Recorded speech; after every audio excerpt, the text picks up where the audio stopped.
लग्नानंतर होईलच प्रेमच्या आजच्या भागामध्ये आपण बघणार आहोत काव्या तेव्हा तिने मानिनी काकूंना सांगितलेलं असतं की मला ड्रायव्हर पाठवता का। तेव्हा मानिनी काकू म्हणतात की हो मी ड्रायव्हरला पाठवून देते, पण रस्ता खूप सुनसान असतो त्यामुळे ती घाबरलेली असते।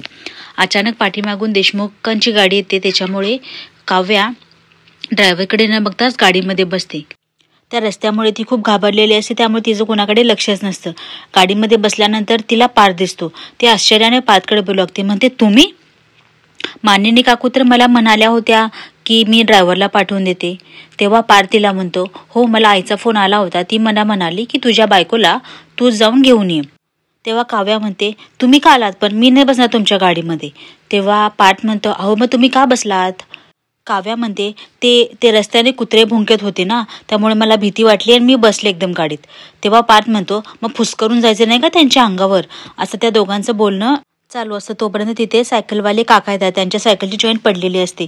ती बघून पार्थ गाडीतून खाली उतरतो आणि त्यांना चेन बसवण्यासाठी मदत करू लागतो।